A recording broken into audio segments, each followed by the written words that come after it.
in the world. I don't think anybody on earth buys a car and then it gets made at the factory and sent to you, unless you want to wait 6 months. So you buy a car, you give the dealer your specs, he finds an inventory car in the area. So it's arbitrary. It might be a Sirius radio. It might be. I don't know why they're different. Why? It makes no sense that it's two different kinds of radios. All right, so you get your car, and the first one I got, it's got whatever. I don't even know what the fuck. Which one are you guys supposed to be on? I know. What are we? We're XM? on XM, but we're also on the Sirius Best of package. So I'm on I'm on the XM radio, and then I want to hear Howard Stern. I can't get him, so I call and they go, there's a premium package for the Howard. You have to pay more for Howard Stern. I'm like, but that guy owns half the company. I don't understand why that makes any sense. You merged, and I tell the lady that's ridiculous that I would have to pay more, and that I have to make this phone call. Yeah, not just the money, but that I have to fucking go through this to get something that's in the fucking thing. So she goes, "Well, we'll give you a month free." Oh, because you're upset. So a month goes by, and then it shuts off. I'm like, I'm not going to do this every month. So then I buy a second car, and I get the car, and it's the other one. And I have Howard Stern, and I can't listen to Opie and Anthony, which I listen to every fucking day. So I call them up, and I go, why? And she goes, because that's extra. I'm like, wait a minute. So they're extra. I have to pay a premium to listen to Opie and Anthony in one car, and a premium to listen to Howard in the other car. How is this not a joke? And I said to her, I own 2 fucking radios of both services. Yeah. Which means I am paying a license fee already, a full license fee for Sirius and a full license fee for XM. You always fucking brag that you can move your subscription from. Why can't you make? I would have to pay 2 premium fees to just listen to everything everywhere. That makes no fucking sense. None. And she said to me, their contracts make it's in their contracts that.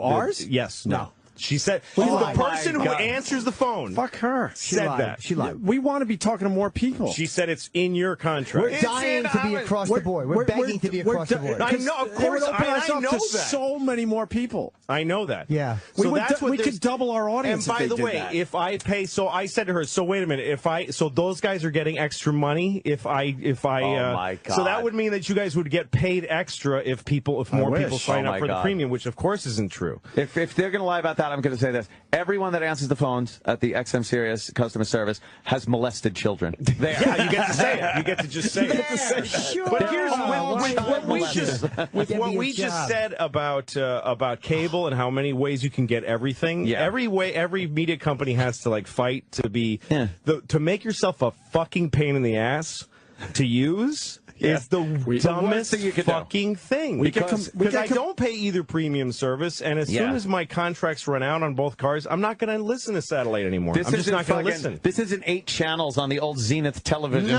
where I have to get up to change it. If something's fucked up, I'll go to something else in a second. That's exactly right. Yeah. I'll plug in my iPod. I don't give a fuck. It should be and that's exactly. You have to make it as easy as possible. Everyone knows that runs a company. Let Jimmy say something. Yes. Music is good. Oh, right. Words of wisdom, Lloyd. Yeah, music is on an iPod. The one thing that fucking keeps people listening to this type of shit is live talk, because you can't put that on your fucking iPod. And the amount of complaints we get every single day. It's really dumb. Our Twitter accounts get complaints all day long. How long ago did they merge? Years. We've been in the building 4 years, so at least 4 years ago. Yeah, and all those years they couldn't. How do they expect a customer to understand this? It was a revenue stream that made sense for a while because they were getting extra money, but now it just doesn't make sense anymore. No, and also, why are they entitled to that extra money if I can't decide which one I use? Yeah. I can't decide. It's totally up to somebody else what kind of radio I get. Because they're both, look at that, Sirius XM. Yeah. Is it a Sirius radio? No, it's a Sirius XM. That's what the company is. It should be a Sirius XM radio. You have radio. an XM radio. Oh, so can I just, wait a minute, but it's Sirius XM. What the fuck are you doing? It's a terrible business model. It might make them a few extra dollars, but it enrages customers. It gets everyone all confused. And they're never going to see how many people they don't get because they're difficult, or how many people actually allow their subscriptions to lapse for that exact. No, this is what I always like when I was in Australia.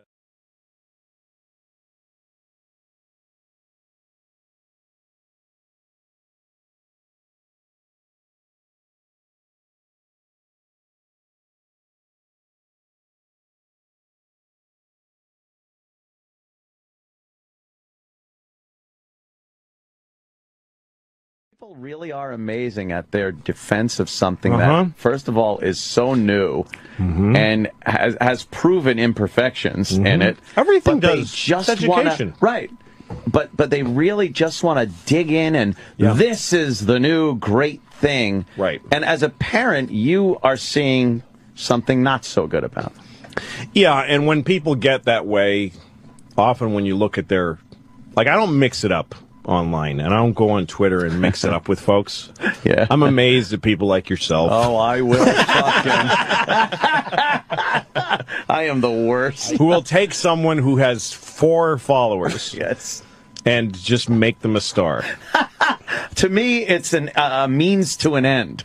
Right. I need to get my word out there, but I need someone to ask me why that should be. But you do it every day here. Well, I know. You get your word out. Yeah. Oh, I know. I have a microphone. I have the world's ear. Yeah. By the way, how old is your daughter? That was her homework. 9 years old. I have a 12-year-old and a 9-year-old. Louis showed one of the pictures of the question, I loved it, and I looked at it, and I actually got the answer, and I was proud of myself. I'm A lot just of people- realizing she was a kid. 3rd grade. Yeah, and I felt good about it. A lot of people write, what's the big deal? Numbers 3. Answer's 3. Right. Answer's 3. Give me another 35. one. Yeah, you're wrong. Give me another one. Yeah. They don't get the point. But, No, it's been a hassle what made me do anything about it was that, at school they've tried to organize some, rallies and stuff to get, it's a real problem for our school. So the principal, wrote letters to the parents saying, please help us to, get the word out about this. Right. Because what happened was there was a principal at a Brooklyn school. I forget her name or the school, but she said these tests, the English tests, not the math ones, the ELA test, she said it's unbelievably over the top. The answers are unanswerable. The questions are unanswerable. And then so the people, the standardized testing people and the DOE, the Department of Education, said, well, she's the only one. She's the only one who thinks that. She's an anomaly. So all the other principals said, no, we all feel this way. So there was actually a need to get the word out that it's to have some unanimity and say it's not one person. Right. So, and my daughter, my 12-year-old, wrote a letter just on her own. I asked her, she was writing something. I said, what are you writing? She said, I'm writing a letter to the Department of Education about the testing because she hates it, because she wants to learn shit. She's a devoted student. So I thought, well, geez, my daughter's fucking doing something, so I should do something I'm capable of doing, which is just write this one little tweet. I just was going to write one. That's all. But then you put something that inflammatory out there, right, and then people they come after you. So because it was something that meant something, I had to try to clarify it through more tweets and to put these pages out there. And then defend that, and it kind of got crazy. Yes, it does snowball. Yeah. You said something like the thing you hate about Twitter is you say something and then someone responds and then a bunch of people attack them. The thing you hate about Twitter is exactly what I love about it. I know. Yeah, some guy wrote, you shouldn't be commenting about this because you're not an expert. So, which is a very touchy issue with this whole thing. Right. Which is that people that are experts think they should make policy, and everyone should not only accept the policy, but don't even question it. Right. Don't even say, isn't everything helped by dialogue? Isn't absolutely everything helped by information? Like, we all must be the thing of which we do not speak. This idea that there's a cloak over it. Don't quiet. Right. Common Core is it's trying to work. Don't say anything about it. And you being a parent, it makes you... Well, I'm the end user. You're the end user, right. Yeah. Yes. And in a very important way, it's fucking children's education. Yeah. And I don't have some power to say this has to go, and I didn't even say this has to go. I said, we're struggling. We're struggling. So... often very young people that don't look like they have kids, that have, around usually 1,200 Twitter followers. Yeah. Because they have a blog somewhere. They go, you shouldn't. The guy goes, you should not be talking. Oh. And all I wrote back was, I have 2 children in a public school in a state where testing is an issue. So I don't need your permission to comment. It wasn't even really hitting back. It's affecting you directly. Then there's just this rain of shit. Just people going, you're fucking asshole, you cocksucker, faggot, you fucking suck a bag of dicks, fuck you. And it's embarrassing and it's tough to take. Yeah. And your daughter's just frustrated because she really wants to learn, and the testing just gets in the way constantly. You right? spend like 6 months preparing for the thing. And then the test is 3 days. 3 days of testing, like she's trying to get it to pass the bar exam. Amazing. And none of it is teaching her anything. You're Nothing's not going anything. in. Right, of course. What is it, like memorization of? You're not really learning anything. Well, I mean, it's a tricky thing because they changed this. I don't know. I've learned a lot about it enough to know that I don't know what the fuck I'm talking about. It's very tricky. It's a very tricky issue. Yeah, but I do think it's way out of whack right now, and it depends on where you are. Right.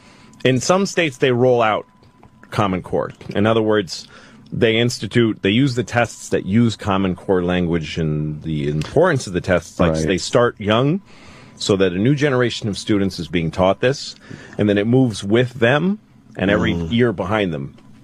But here in New York, they just adopted Common Core for everybody all at once. So all of a sudden, kids that are being taught the old way have to pass a test with the new criteria the next year. And everybody flunked, like New York State did very badly because they, were going to. Right. And there's people that think more nefarious things are going on. That Bill Gates and the people at Pearson who published the tests wanted Common Core to fail so that they could step in. It's obviously a conspiracy. Yeah, that's the way some people think of it. I don't think of it that way. I think I start with the premise that everybody's trying to do their best effort, but that's not always a good thing either. Yeah. Bill Gates brought education to many countries in Africa and wherever else. Sure, yeah. Places that didn't have any schools, and he just built schools. Gave them computers and windows and all that stuff. Scumbag. Yeah, exactly. He's devoted most of his life to philanthropy.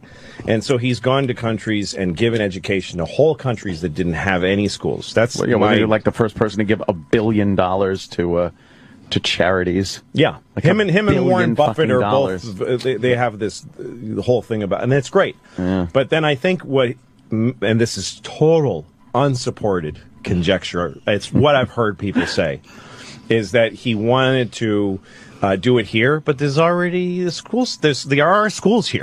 Like it's not a rubble here. Right. So he's frustrated.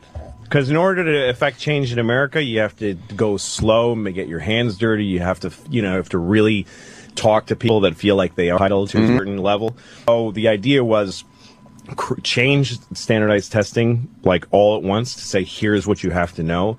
Everybody fails, and then you can say the schools aren't working. So right. I'll come in and save the day. I got a good idea. But I don't believe that's true. But I believe there's elements of that in there. I mean, from working in movies, the first step of when a movie gets handed in by a director, the first thing they want to say is it's bad, so that they can now help fix it. But first you have to say something's bad, right, in order to fix it. So you make a test. You go, how do you evaluate it? I'm going to make a test where everybody has to guess what color I'm thinking of, and if they can't do it, they all flunk. And then that's like the worst version of it that I don't believe in. Right. But that's how crazy an issue it is. Some people think that's what's going on, and that then Pearson is making a bunch of money by writing tests.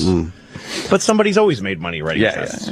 How's the homework? Because my kids are a few years behind yours. I'm panicking. How much homework am I going to have to deal with? Well, homework is a good I mean, I hope my kids are challenged by school. I hope homework's hard. But I hope everything they do is harder than what they're capable of. Right. That's how you get good at shit. Right. The idea that homework and tests is supposed to be a way for a kid to feel like they're really smart, then they're going to stay at a fucking stupid, self-congratulatory third grade level until they're fucking... I don't know. Yeah. It's not... It should be really hard. It should be too hard, and it should be hard as a parent to sit with your kid and get them But remember, when we were growing up, maybe you got an hour and a half. Call it... Why not?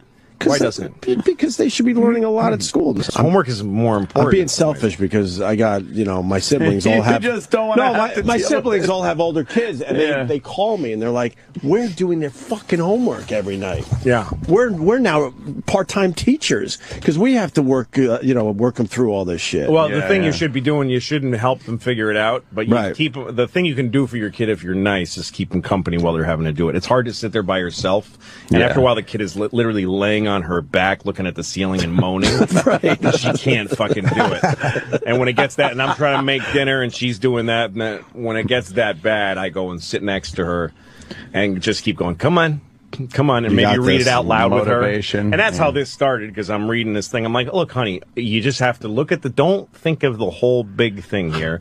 Do one problem. Okay, what does this problem say? And I read it, I'm like, what the fuck is that? That makes no sense. That makes no... And I'm like, are they teaching you this? She goes, no, they just put it on test prep. They crunch test prep so you can sort of learn how to answer these questions. Jesus. And they're poorly written questions. They're not intuitive. They're not empathetic. Right. In order to teach a third grader, you need to understand how a third grader thinks.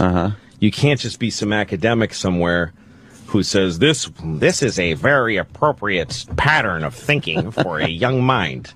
You have to go, I know a third grader named Evan, and he probably would never fucking get this. So if you're trying to bring a kid to a new idea, give him a path. Don't just stick the new idea in some other language. Yeah. And go, if you don't get this, then fuck you and fuck your stupid teacher. Got it. Definitely got it. Yeah. Well, it's like I always say, you give a man a fish, he eats for a day. You teach a man a fish, he eats forever. Back to you, Lou.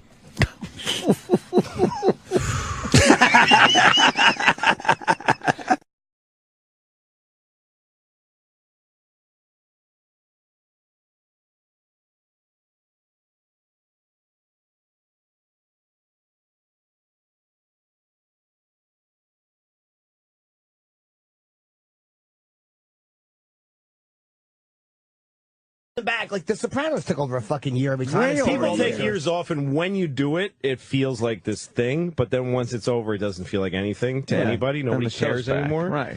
It's just television, so it's not like I'm the police department taking a year off. It's just a fucking TV show. Right. So we just feel like it'd be amazing. We just feel like we need a little. We're gonna do something else for a year. So everybody, just good luck. And try to be good to each other. Keep your doors locked. Call the fire department if you really need somebody. No, they took a year off too. And then but now I'm really hungry to get back, and I miss it a lot. So I hadn't felt like that. Are you writing though during the? I'm trying not to write at all. You're trying not to just do anything. Not even think about it, because the show goes. It's a thing I've learned to do, is to think like a farmer or something. Like just you don't want the shit out of the ground yet. But you got to rotate your crops and keep the soil, or you'll have a dust bowl. But being a creative guy, doesn't something pop in your head? You're like, oh, wow, that'd be a great episode. If I have a germ of an idea like that, I email it to myself with the heading show idea. Right. So I have a bunch of those. And then just leave it alone. And then I leave it alone and don't develop it. And I've just been doing, and then I've been concentrating on the stand-up. It's something I learned about sharks at an aquarium with my kids. Sharks can't stop moving. Right. Yeah. You know why? I only kind of figured that out. They don't have those moving gill parts. They don't have moving gills. They can't. They can't push need water. the actual water to go in their mouth and out their gills, so they got to keep moving forward. It would be like if you didn't have lungs that expand and you needed to just walk and have just have air come. Your leg motion controlled your diaphragm. You'd have to bend over and run to get air to come in. Horrible design. Put fucking air in your mouth. Like a scoop. Like a hood scoop. Sharks suck.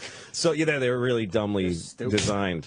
So even if they stop moving for a second, they start choking. Yeah. Wow, but they need to sleep, just like every neurological thing needs to sleep. So they sleep their brain in sections, in quadrants. They sleep like a quarter of their brain here, a quarter of their brain. There's stuff you can catch. Sometimes you'll see a shark. I've never seen a shark, but you could happen upon a shark who's asleep. Yeah. And he's not looking at you. He's just only doing motor skills, whatever it is. And then he wakes up. Would he go right by you if he was sleeping like that? Would he say I don't know that much about it. Okay. There's only one follow-up question. He might. Let's go. Let's nudge him. Could you put sleepy shark into Google? I want to see this video of a sleepy shark. Okay, so I figured out, I had this idea, okay, if you sleep certain sections of your brain, like you just shut down, because I'm always overworked. Right. So I thought if you have the discipline to not think about certain things, to not use certain, don't do any logistical scheduling stuff for several hours. Don't even think about it. Only think about this thing that you're doing, and then you swap it out. So the show is gone from my head for this whole several months, and then when it comes back, it'll be very rested. But meanwhile, I've been doing a stand-up special. Right. I'm working really hard, but not at the show. Don't you feel like I'm always afraid if I get an idea and I don't write it immediately, that I'm going to look at it the next day and hate it? Like, I go back over certain ideas and I'm like, oh, you fucking stink. Like, if I don't write it out in that moment, I panic that I won't feel that same emotion for it. Some stuff is like that, I think. But I don't write properly for stand-up unless I'm on stage. I can't come up with stuff. Right. So I don't, and I avoid thinking about that till I'm going to be on stage. So you don't want to see my notebook in parentheses where I say funny face.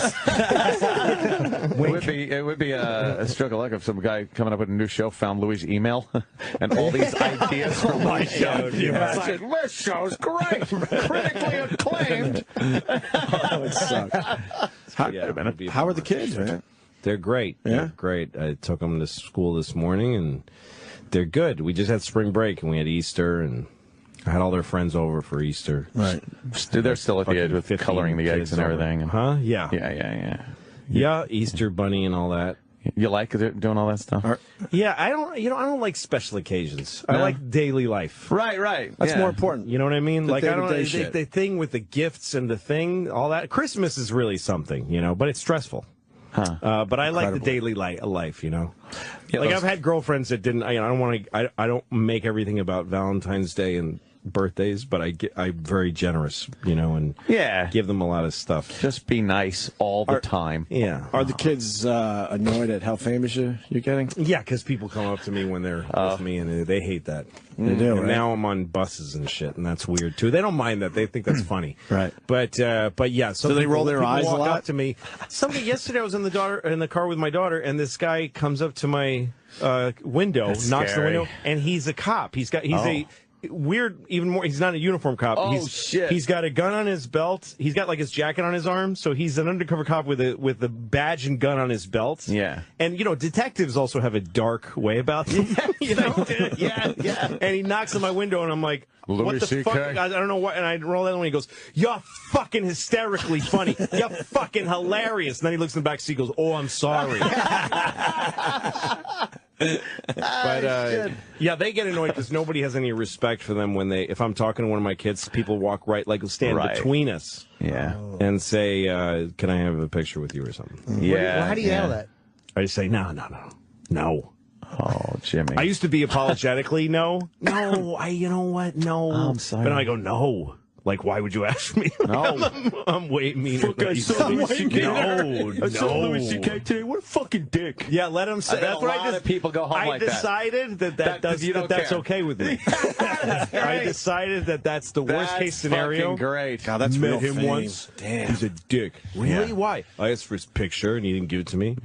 All right, well, I guess he's a dick. So what no one ever asked, what was the situation? Yeah. Well, he was talking with his kids. Yeah, his daughter's crying, and he's putting a Band-Aid on her knee, and I took her leg out of his hands and threw her across the yard and said, "Can I have a picture?" And you know what the cocksucker said? No, you can't have a picture. He's a dick. Yeah, you never bother someone with their kids. Even I wouldn't do that. No, and you're a fucking total never pest. when they're eating with their kids. Yeah. I don't fault anybody for asking this because they want a thing and they're fans. It's nice of them. Yeah, not on any level. But I don't of want course. to do it, so I just say no. But I've had problems with girlfriends over the years because if we're at an appearance or something where there's a lot of people that are there.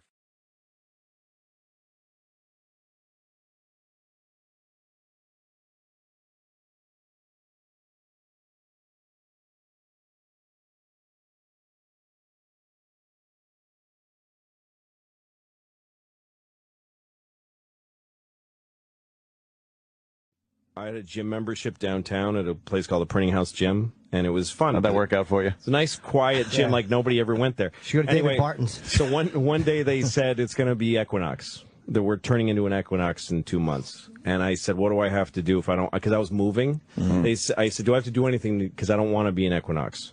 And they said, no, just don't sign up. You have to sign up. It's double the fees, all this stuff, but you have to sign up if you want to keep coming. You have to rejoin. So I said, fuck it. And I left. And then a year later, I look at my credit card statement for the first time in a year, and I've been paying Equinox, who I never signed anything. I've never been a member of Equinox. I've been paying Equinox a membership fee that was double my fucking other gym fee for a year. And I talk to my accountant, and he goes, they do this all the time, and it'll cost, it's $1,000, the $1,200 they owed me. But go try to get it, it'll cost you more. And they know that, right? Yes. So then there's an Equinox near my new apartment. So I thought, you know what? I call Equinox and I go, listen, you stole a great person, I'll fucking sue you. Or give me a year free at Equinox gyms. And then I'll keep going after that. And then you have me as a customer, you earned your $1,200. Otherwise, I'm going to take it out of your ass at my own cost. So they say, we'll give you 2 months free. I'm like, that's what you get to sign up for a fucking gym anyway. So I fought them, and finally I said, I relented. They said 3 months free, and I said, okay, I'll do it. So I sign up, and then I go to the gym that's near me, and they go, well, you can't go to this one. You can only go to the one downtown. What? So then I remember saying to some young woman at the gym, I said, you need to know that I'm really controlling myself, but I want to be screaming right now. So go get me somebody that I can get mad at. I was saying to her, I'm like, do you hear my voice shaking right now? I've been so fucked with, and I'm so mad. That seems like a psychopath, by the way. Yeah. That's so she's like, okay, son, I will go get the manager. So the manager comes, and he goes, no, you can't go to any other Equinoxes.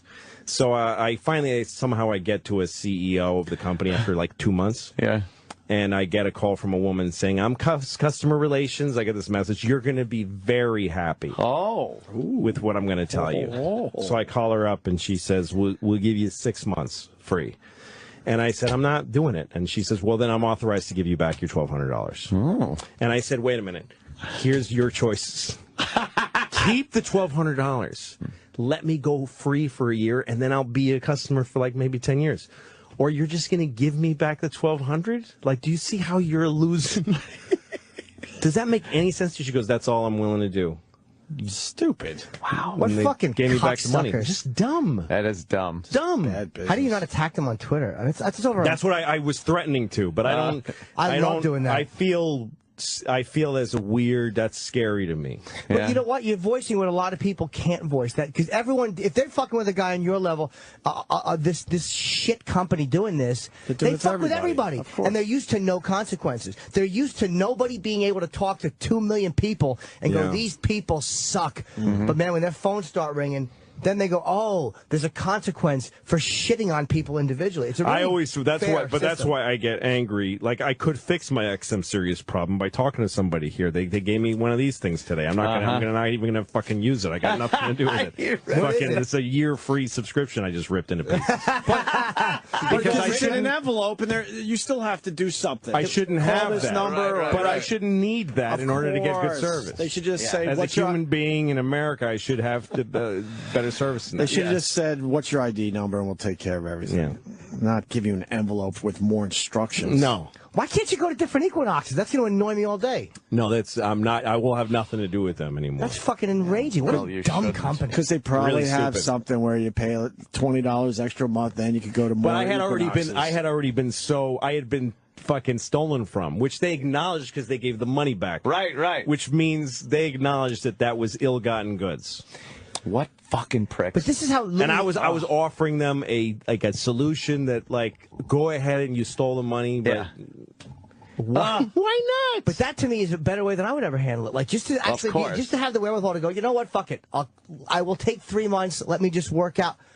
Like, that's the most reasonable thing I can think of. You just wanted to go to different gyms, and these cocks, they won't bend. They won't bend. Yeah. Fuck well, you learn that kind anyway. of shit from directing and stuff, because you have problems you have to resolve, and sometimes people fuck you, and you have one choice. You could get all your anger out and be stuck with the problem. Yeah.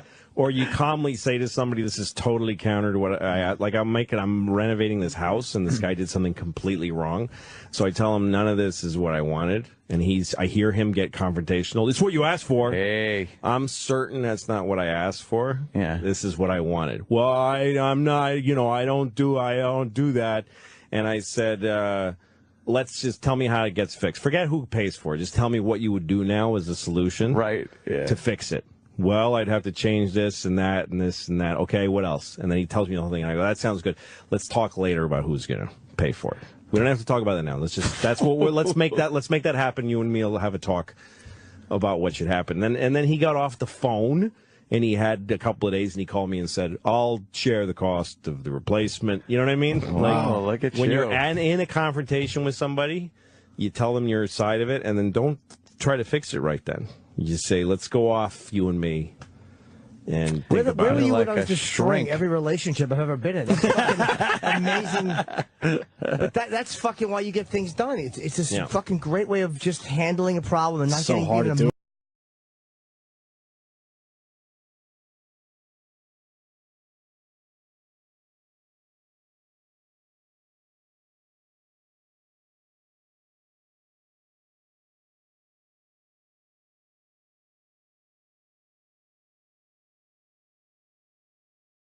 Gravity was fucked smoking. up. Gravity. That didn't freak you out a little bit? Well, 3D IMAX High. Like, you know how they have those logos? It should say, like, 3D IMAX High is the best way to see a movie like Gravity. Yeah. I didn't otherwise... I didn't like the performances. Right.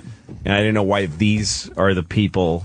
that were in the who movie? are being called the astronauts. Right. Yeah. It's two people, and you could have gotten anybody. They should have just had It wouldn't two. have been these two, terrific, made great contributions to theater of the screen. Yes, of course. But why fill their faces with chemicals to make sure they look like astronauts? I mean, you could get, there's so many people.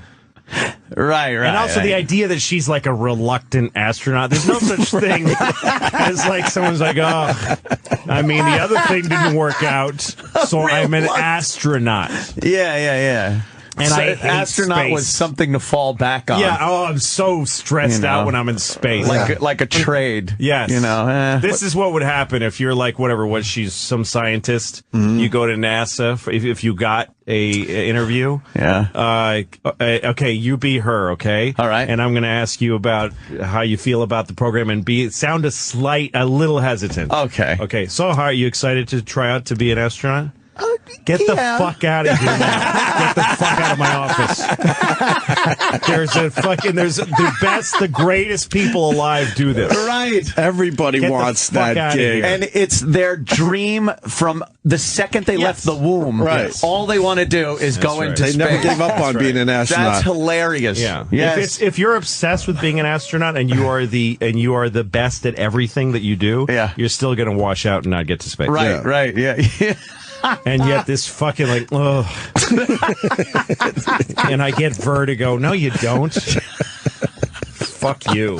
And I don't know, whatever. And then, but when you're that fucking stoned, and you're in the picture and you're going inside of the helmet, looking at the world from inside the helmet, it's pretty cool. Not a freak out though. You're not a freak out pot guy where it's like, this is like fucking freaking me out. No, because they don't know I'm watching them, so they're not interacting with me. If I interact with human beings who are looking at me, I don't freak out like a little bit. That would be the thing. Yeah. The vastness of space thing would get me a little. No, I could fall right into that. Okay. Except for I was getting also irritated by the lack of truth with the physics. Because they had an opportunity to teach people physics. You're right. Where did they fail? Were they really off? There was a couple of times where they said they were off, like when they were holding each other's fingers. They said all she would have had to do in real life was just pull back gently, and he would have come right back. That's right. There's the whole, basically, the entire crux of the drama of the movie was a giant fuck you to physics. Physics. The idea that she's holding him,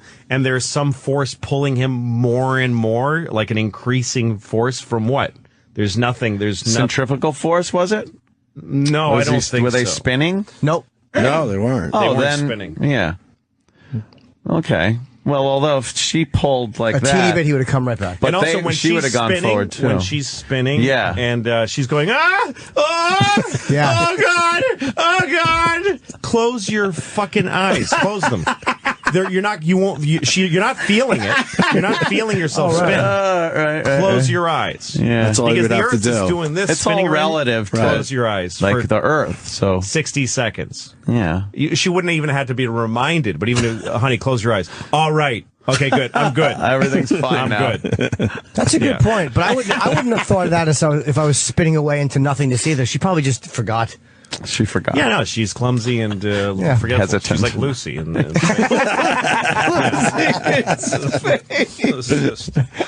When George asked her where she's from, like when they know all that, that took me out of the movie. I'm like, they would know all that before they went up there, right? But so tell me about you. Where are you from? They would know everything about every detail. What did they talk about during the training? He just kept saying your cunt stinks a lot. That's all he talked about in the training. Is how her that was the first 1,000 things he said.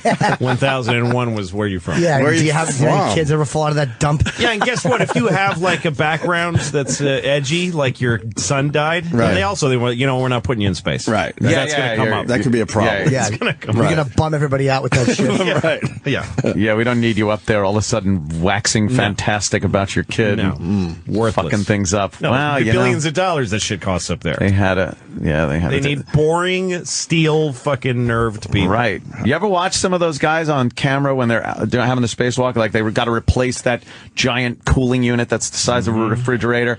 Their dialogue back and forth is just the most mundane, technical, dull, fucking. The bolt is out. Right. Well, if you ever listen to black box recordings to fall asleep at night. Have you ever jack off to black box recordings? Yes. Yeah, voice recording. Yes, they have some on YouTube. And stuff. I've actually was listening to some of those just last week. Yeah, I swear. They're fucking they are tragic. the pilots, even in the worst conditions, are steel until the very last second. Yeah, then you get okay, we're going to try this. We're going to try this. This didn't work. This didn't work. The wing came off. We're going down. We're 50 yards from the ground. It's the last sound. It's like, it is the last. But they're not right panicking. Before it, they're like, we'll try this. We'll try this. Yeah. That's what all pilots are like. And people in space are like the 0.00001% best of those people. Right. That's so crazy. That's exactly what it was. That guy Sully, who landed the plane on the Hudson, steel nerves, he would have washed out. He would have never made it. Never would have made it to space. No. Something fucked up there. He would have been fucked. But meanwhile, in the plane, we're not going to make it. We're in the river. Yeah, exactly. We're going to try the river. We're going to try the river. We're going to try the river. That's literally what he said. Right. Wow.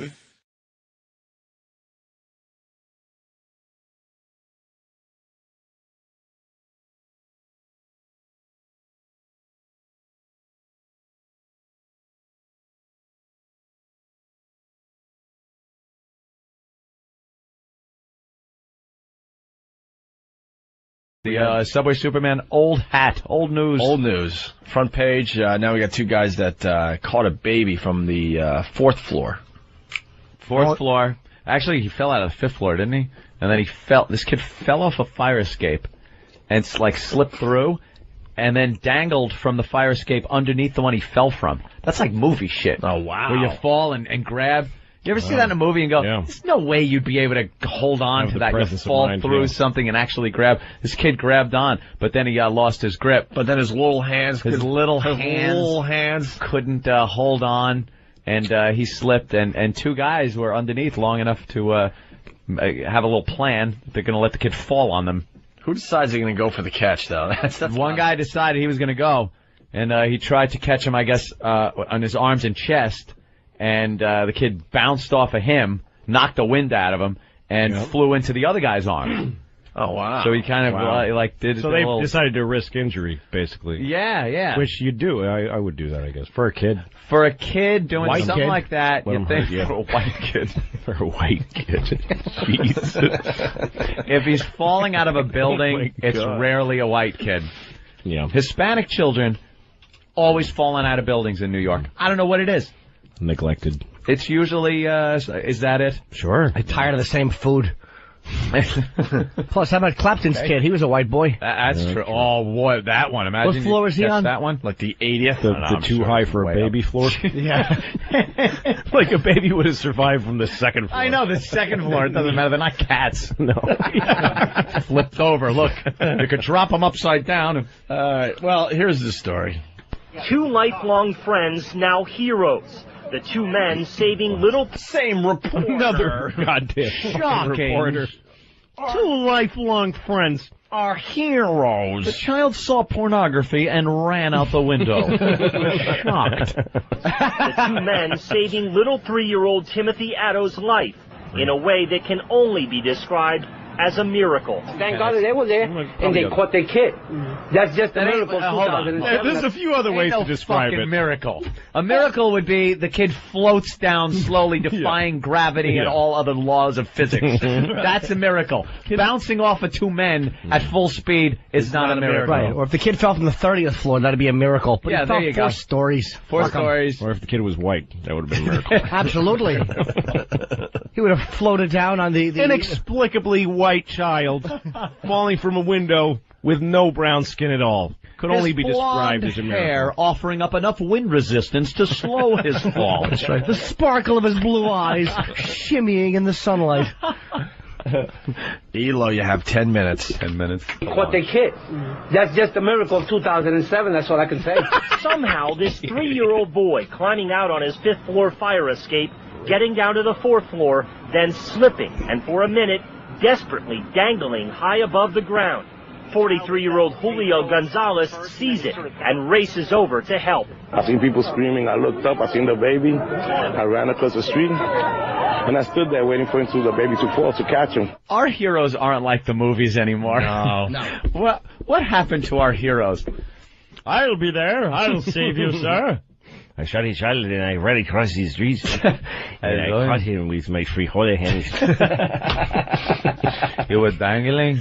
He was dangling, so I caught him because I got nothing else to do, as I do not have a job right now. Because I am of a race of Latinos. Well, they explain we how have lots of time. We're on every street when anything happens. Yeah. Any kid falls out a window, there'll be a Hispanic gentleman there to break his fall. They explain how the 2 men... That's how many Mexicans there are in this country. All over the place. If you fall out of fucking a window, you're going to hit one. Oh, man.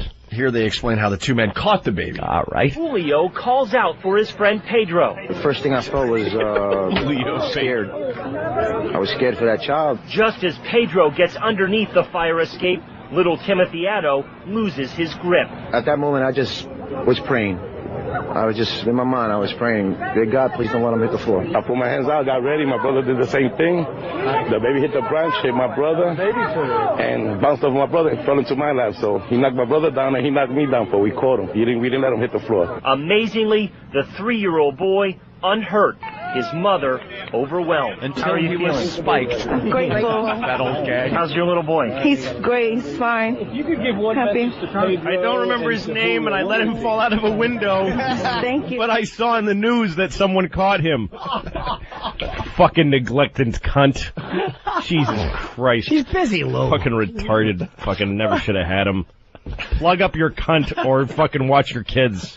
You ass. Your kids should not be flying out the window. How the fuck did it get that far? It's all your fault. He should have died to teach you a lesson.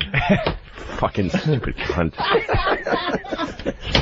Fucking Pedro. God, thank God for Pedro. Pedro. I was on in JFK Airport on the air train, whatever, the train that takes you from thing to thing. Yep. And there was a family of, I don't know, they were Arabic people that smelled awful, and that's all I knew about them. I don't have any. I'm not saying anybody who's Arabic smells bad, except for this entire specific family. But so there was a woman by herself with like 4 kids, and then she gets off at one of the stops, and there's one of her daughters by herself.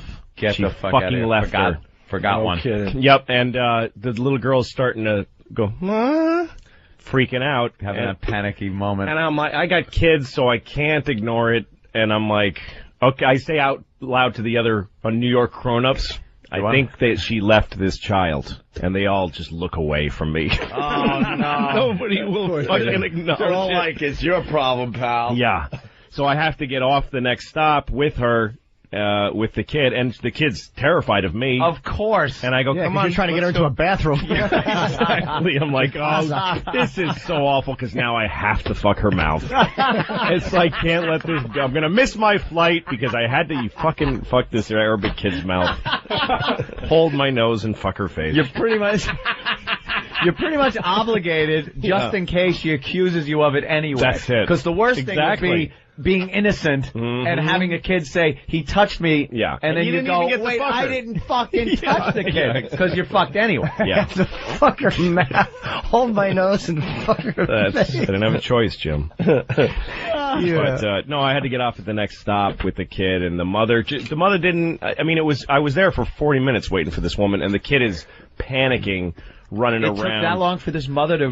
She ended up going she got off on the wrong way, and and then when the mother showed up, I was so mad at her. Yeah. And I was like, I have your kid. And she went, oh, thank you. Oh, and she did a fake cry because she knew she needed to be seen as, like, hysterical. She went, oh, thank you. Come on, let's go.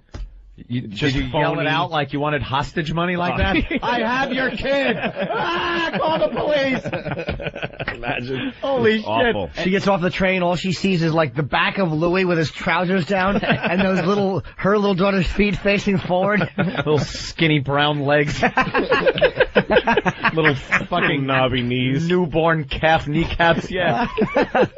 Hey, let's take a quick break because we want to get back before the deadline.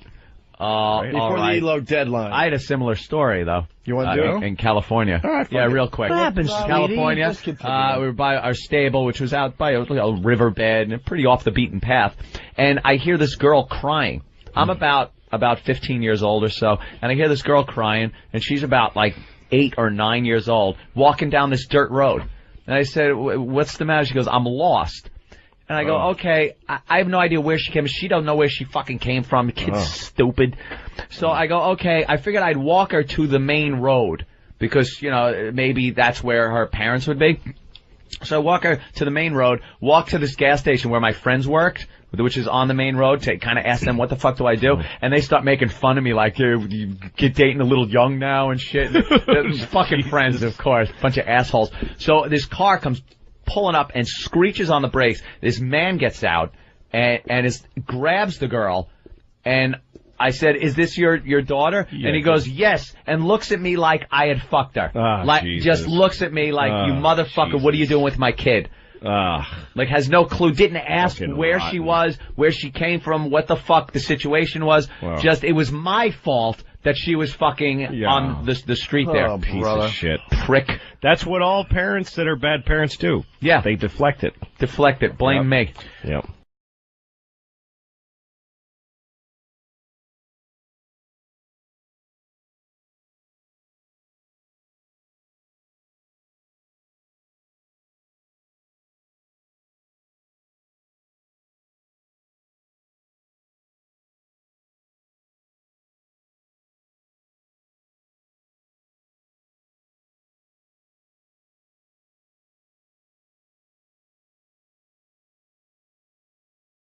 Needs dating advice. What the fuck would I know about dating?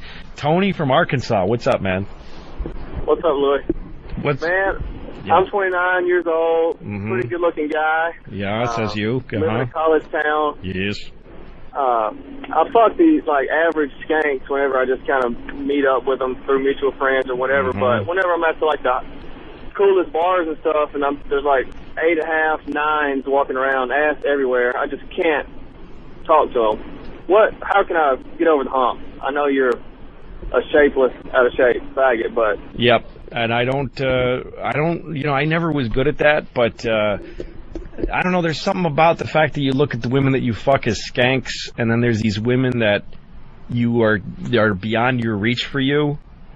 There's something weird about that. It's all in your head, Like, if you just thought of yourself differently, you'd be able to go up to one of those women and say, listen, I got 10 minutes to fuck you, come out to my car. And she'd fuck you. But, What is it about 8.5s and 9s? Why do guys feel like they got to fuck women with rock hard asses? Do you enjoy the skanks, quote unquote, that you fuck? Is that enjoyable? Yeah, but it's not something that I would want to take around with me. You know, I'm looking for like a girlfriend type. So you want a girl you can kind of show off and stuff? Yeah. Try. But they don't have to be a 9. But I'm just saying that's just an example of like how can I get? Where do you go? You're going to bars in Arkansas and trying to meet women, right? Yeah. Go to the library and find a girl and start talking to her. If you're at a bar, you know, imagine this for a second. Try to put yourself in the shoes of a 9.5 or 8 or whatever you call these women. Like, imagine being a hot girl at a bar. How fucking weird is she? Like, what is her life? She puts on some like sexy clothes. She works out to keep her body fit, and then she like hangs around a bar and hopes some guy will talk to her. I mean, what kind of a fucked up weird existence is that shit? I mean, what do you do? What do you do? You work? Yeah. What is your job? I own a landscape company. Yeah, so you own a company. You are an owner of a company, right? You are a guy with an identity. You're looking at women that, like, she's some fucking woman, a hot chick at a bar. Who the fuck would want to be that? Who would want to talk to that? You know what you should do is find a woman that owns a company like you, and you guys will fucking connect like a motherfucker. Like, go find. Okay, well, say at the library. Say at the library. It doesn't have to be at a bar. Say at the library. I'm a faggot when it comes to just coming up to girls. Well, that's because again, what would you have in common with some chick at a bar that hopes some guy will maybe fuck her, take her around around in his Camaro, whatever people are driving now. I'm too old. Yeah. Just why? What would you have to say to that girl? Hey, you're hot. You want to suck my dick? Like, what would you have to say? I mean, don't put her on a pedestal. Fucking some chick at a bar with a hot ass. What is interesting about that? But if you found a girl who looks pretty damn good, who does something like what you do, who's like a person with an identity, who has like a company or whatever, and then you guys would just start fucking talking, and that would be so exciting that you'd want to suck her pussy and vice versa. Right. All right, man. Good luck. All right, man. What do I know about getting laid? Jesus Christ, I can't even fuck my own wife. I can't even. I tried to. Patrice O'Neill said to me the other night, have you ever tried threesomes? This is the kind of advice I get from fucking single people who think they're going to fix my marriage. Patrice says, why don't you introduce your wife into the idea of having a threesome? Like, we don't even have twosomes. Okay? I'm having trouble talking my hand into jerking me off right now. And I'm telling a guy how to talk to women in a bar.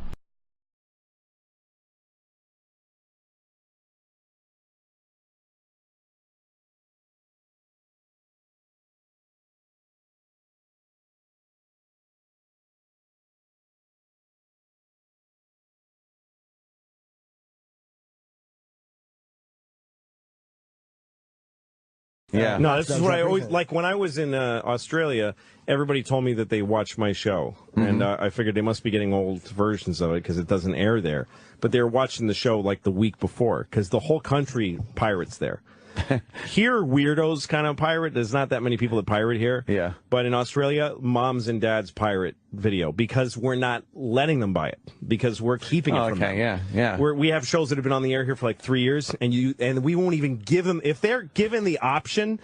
Like everybody in the world is like, take my fucking credit card and just let me have the thing, and I'll pay. But if you're gonna be a pain in the ass, fuck you! I can steal all of it. So the whole country of Australia rips TV.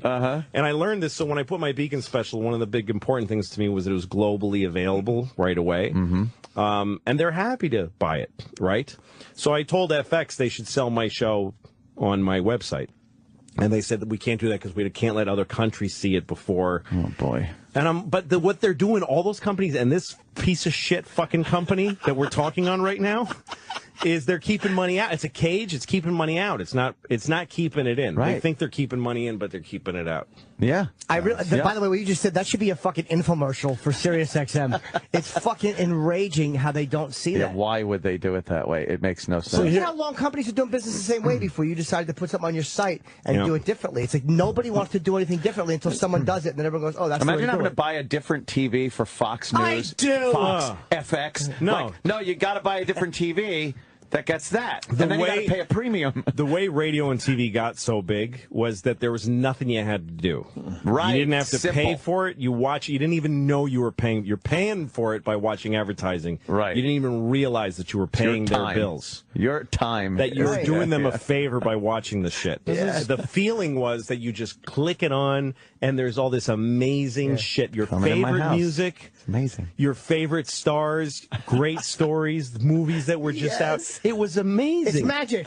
Free was free. It really felt that way. Yeah. But now with the internet and with all this stuff and this shit and the subscription shit, they're like, well, we need you to give us this, and you can only have this part, and then you can only do that. It's Like, just well, I'll get free.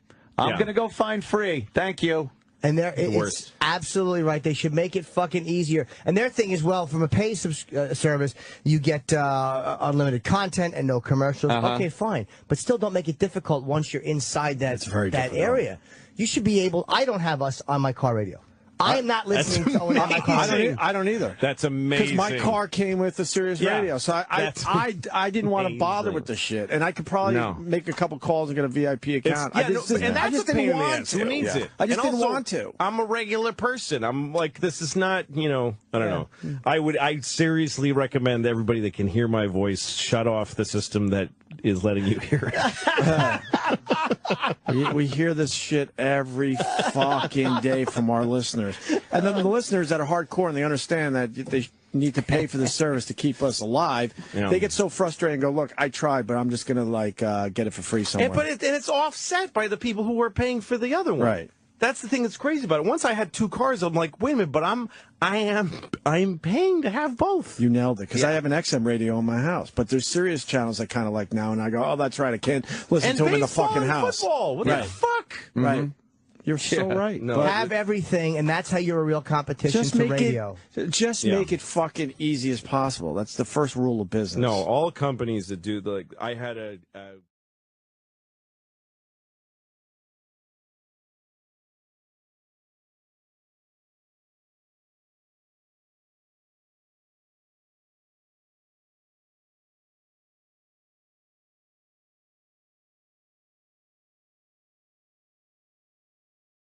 afternoon. I haven't seen daylight. The drapes are all down because I sleep during the day. Right. 3 p.m. I'm fucking hungry. I get room service, go back to sleep, wake up at like 5, go to this shit mall, get a soft ice cream, watch a movie, go to the comedy club. The manager says, "How you doing?" And I go, "I'm all right." I just spoke my first words to a human being. Do a show, up all fucking night because I slept all day. Fucking nobody to talk. Calling the West Coast because some of those people are awake a little Jerking later. off and eating too at night at fucking 2 in the morning. Jerking off is just part. This is like the time, like the clock running. You're just constant jerking off. Calling people on the West Coast who I don't even know it very well because I want to talk to somebody.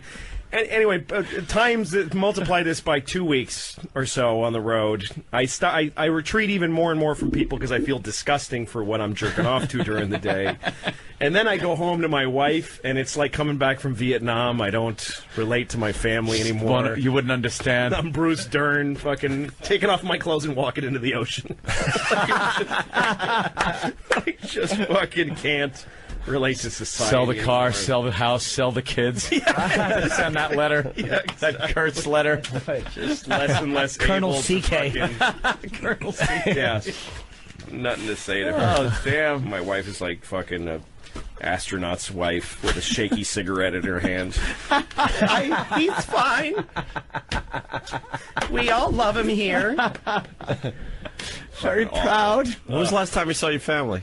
You've been on the road for a while, right? Yeah, well, this morning, I'm in New York. We're all in the city, so I saw my family this morning. My wife came into the city only because we had to go to couples therapy, so she brought the kids. Today? Yeah, we went yesterday. You ever just yank your cock out and say, "Why don't you toot on this for a few minutes?" That's how you got to do it, man, as a married guy. Holy shit, that's a great idea. How's that working out? If I did that, she would just do whatever she was doing. She wouldn't even look. We don't look at each other. If I took out my dick and said, "Why don't you toot on this for a while?" she'd keep whatever fucking emailing. She'd be looking at whatever real estate wherever she wants to live when she leaves me. She'd be like, "I'm sorry, did you say something?" And the counseling it would be nothing. The counseling is obviously her idea. Oh no, I wanted. You went for it. Yeah. I'm the one who said I wanted to go. This fucking guy we did it last time we went. It's a double session. It was $800. Wow. $800. What does he do? Eat both your assholes while he talks to you? Jesus.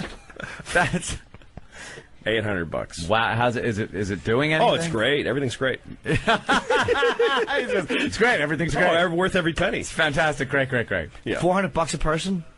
Well, it's $400 an hour. You don't break it up by the person. Oh, you go 2 hours? Yeah, it's couples. What is it, a drive-in movie? He puts her in the trunk before he drives. There's only one person here. Listen up, honey. Is there anything you could share from those get-togethers? Well, no, not anything about us.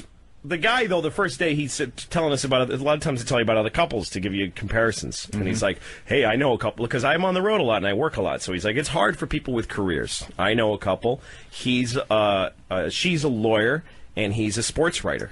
Right away, I'm like, I can Google that and make some connections. Yeah, really. I can figure that out. And he's like, while he's covering March Madness, he's a lawyer. He's a sports writer. And then he goes, well, he's covering March Madness, and she's lecturing about pornography and law around the. So I'm like, I know who these people are. Yeah. I can figure it out in 10 seconds. Why are you telling me this? The next couple's going to come in and he goes, I know a couple. I know a couple. He's on stars in Lucky Louie. Lucky Louie. The first initial in his name are L-O-U-I.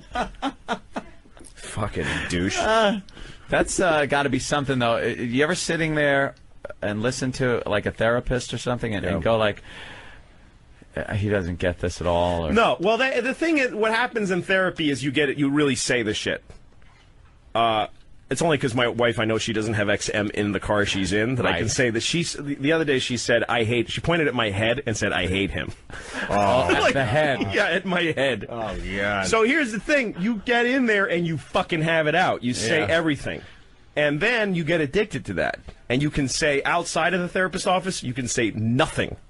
Like, outside of the therapist's office, we're just, like, at home, we're just, like, just bullshit talking about, what did Rosie O'Donnell say today? Like, we can't. But if we start talking about anything real, it gets lightning rodded to what we fucking have said to each other. And if he's not there, we're going to kill each other. Wow. So we can only talk for 1 hour a week. She said, I hate him? And we spend all the other hours of the week in this strange avoidance. If we were in a boxing ring during the week, people would be whistling and throwing paper and do something. And then for that 1 hour, oh yeah, motherfucker, it gets hot in there. I don't know how far we can take this, but why do you guys hate each other? Or can you discuss that? What did you think when she said, I hate you? What did you feel when she said, I hate you? I hate you too. Okay. Is it just over time, slowly but surely, the relationship broke down, or is this, was there... Oh, we got 2 kids. I think it's like this for almost any marriage, except for that we have... The thing is, we have a traditional marriage. I make all the money, and she raises the kids. But we have a traditional marriage in 2007, which means that you can't just say that. Not traditional. No, I don't get to say, I bring home the bacon. Right. You watch the kids. You fry it up in a pan. Fry it up in a pan. Yeah, it doesn't work like that. I bring home the bacon, I fry it up in the pan, I feed it to the kids, and if I mention that I pay the bills, I'm a fucking asshole. Like, I'm a piece of shit for, like somehow I'm being... prehistoric but it's true that I pay them, So it's hard. Like, marriage is harder now, I think, than it ever has been.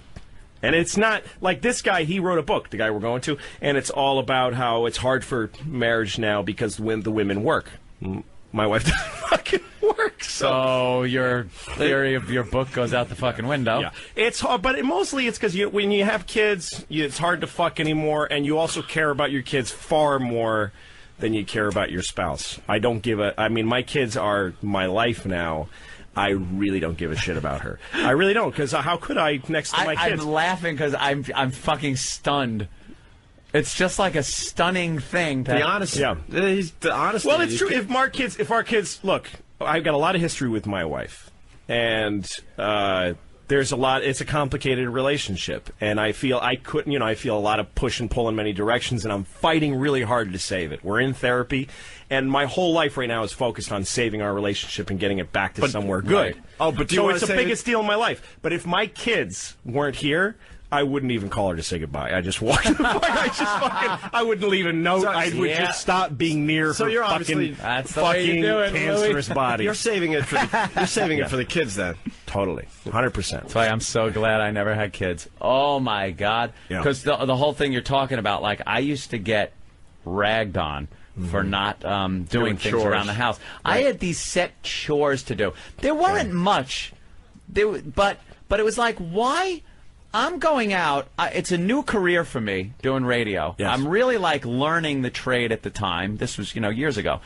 And she's not working, and I'm bringing home the money. And believe me, a lot more money than I was when we were both working, and I was knocking tin. Yeah. But then, well, the money you brought in just to help you out a little bit gave her the luxury of not having to work. Yeah, not having to work. Right.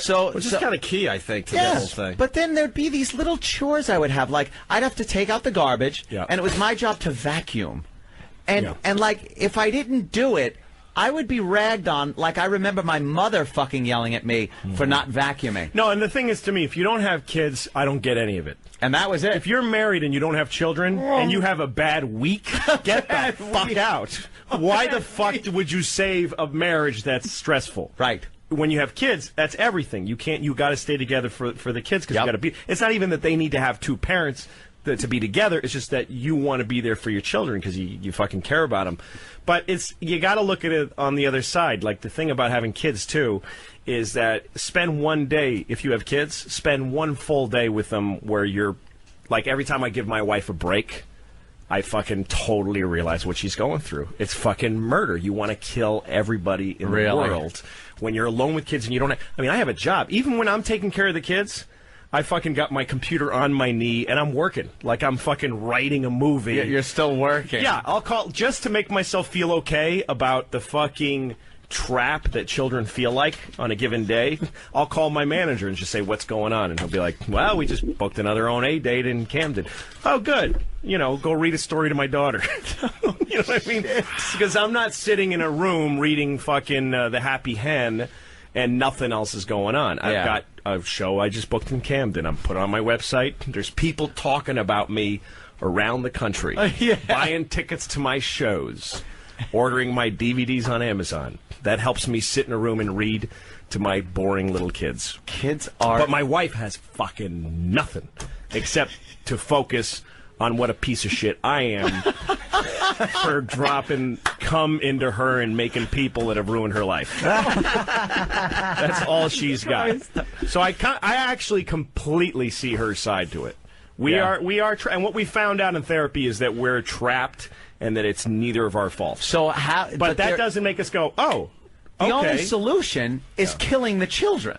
Yeah, that's it. That's throwing them into a garbage can and letting them die next to a rat in a milk carton. And you two just like spur of the moment, laughing, heading off to the Caribbean. Oh my God, we'd have a ball. Just having fun like the old days. I actually think when I picture that, if we got rid of the kids, I would walk out the door. Actually, what I'd do is fuck her face, and we'd probably get along great.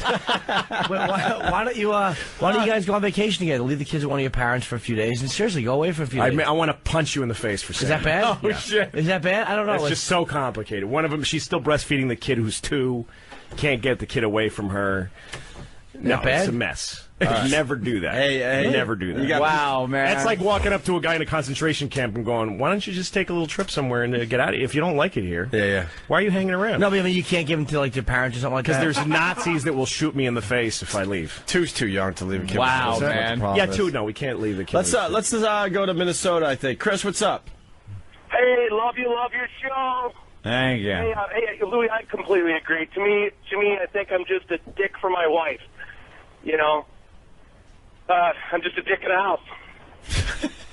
Well, that one lost steam faster than you expected. I know. He won't admit that he doesn't care about his wife either. Yeah. No, to me, I'm just a dick to the wife, and so. Hey, Jimmy, got a question for you. I'm sorry I did that. I'm embarrassed that I did that. I did. Who is that? That's Imus. His apology. Oh, jeez. Hey, Dave. Use it now for embarrassing phone calls. Let's try to get this back on the rails. Yeah, go ahead, Dave.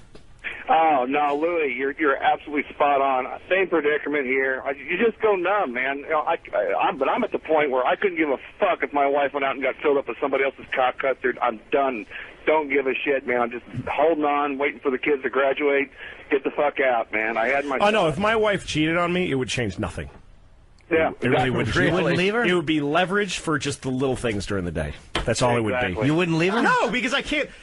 I got plenty of reasons to do it now. I got kids. We want to stay together. We want to have the kids. And you know, and the thing is, the complex thing about it is that we share the kids, and that makes us happy together.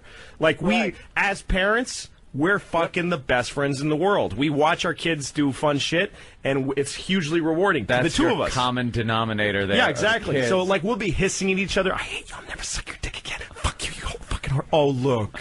Oh look what she did. Oh my god. Oh, isn't that cute? So we do, but that joy that we share with the kids, totally real, and it's actually making life worth living. So that's the thing that's complicated about it.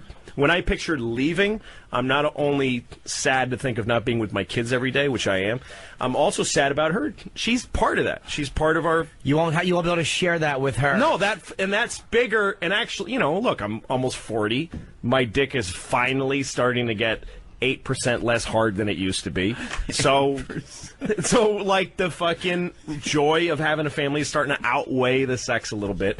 I mean, that's kind of sad because it's like, you know, I'm not going to care that nobody fucks me in a couple of years. Dude, I think you really, that makes me want to kill myself. You want to do it when she's laying there sleeping, start eating her ass like a fucking loon.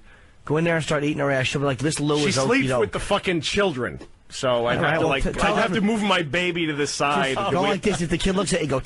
Oh, he inadvertently sticks his face in the baby's ass.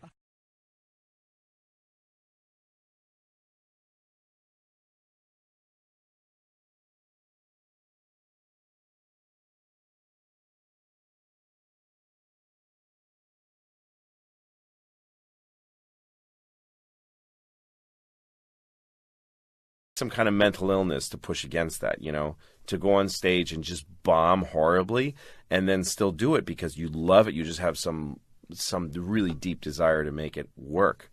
And actually, it's usually the comedians that start awkwardly and badly who end up being interesting.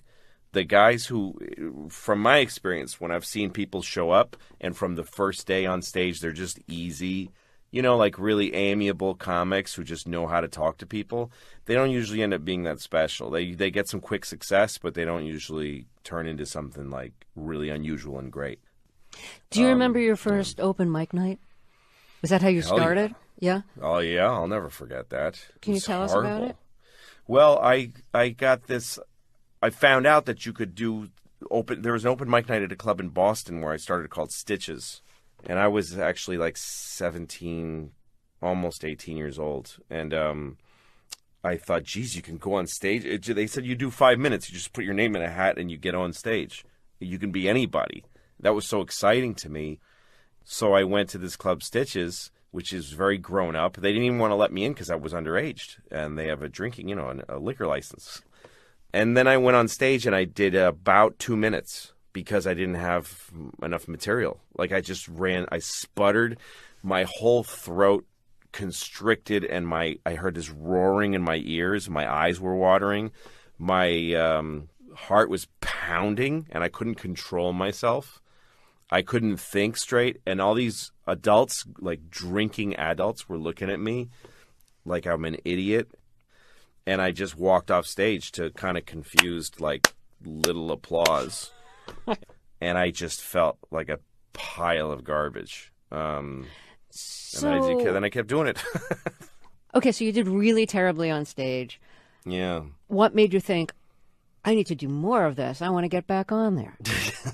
Well, I didn't do it for a little while. And then at the time I was working at a video rental store in Newton, Massachusetts, where I grew up. And Kevin Meaney, who was a very big star in the Boston comedy scene back then, Boston had a very strong local scene. And I knew who Kevin was. I heard him on the radio and stuff. And Kevin was a customer at the store I went to, that I worked at. And I told him that I had done an open mic, and he said, "Oh, well, you got to come on my show." He had a show that was a huge, him and Steve Sweeney, these two great comics. They had this show where they would, they'd pack the room and put on all the best comics in Boston. And he said, "Come be on my show." And I said, "Well, no, I'd need to practice, do more shows to get good enough." And he said, "No, I won't let you go on my show unless you go on now." He said, "It's interesting because you don't know what you're like. It's comedy tragedy." He kind of wanted me to go on and bomb. And so I went again into Stitches, and it was a Wednesday night. It was Sweeney Meanie night. It was jam-packed. And I went on, and I think the audience, people's mouths were open. They were shocked at how bad I was. Just shocked. And I got off stage, and Kevin wouldn't look me in the eye, and nobody would. And it was just the most pulverizing humiliation. It was much worse than the first time, because it was a really, the first time was an open mic night. The premise of the show is that most of us don't know what we're doing. But this was a professional comedy show, and I went on it and just flailed. I mean, it was a nightmare. So was Kevin Meaney cutting you a break or being really cruel and putting you on after that? That's open to interpretation. I don't know. I mean, he must have known how bad it was going to hurt me. But to me, I think he was giving me a break. It was up to me to make it into something. Who knows? Maybe I was funny. He hadn't seen me. Do you know what I mean? So he was giving me a chance. He was it's interesting when somebody becomes an agent in your life for a minute. You know what I mean? And they go, "Well, let's see what happens if you do this now." It was a formative experience. Sitting here now, I'm very glad I had it. It was a great, great thing. Because it gave me a really realistic, shocking picture of what I was facing. That show that I did and that audience and that night, that was still the terrain that I work at today.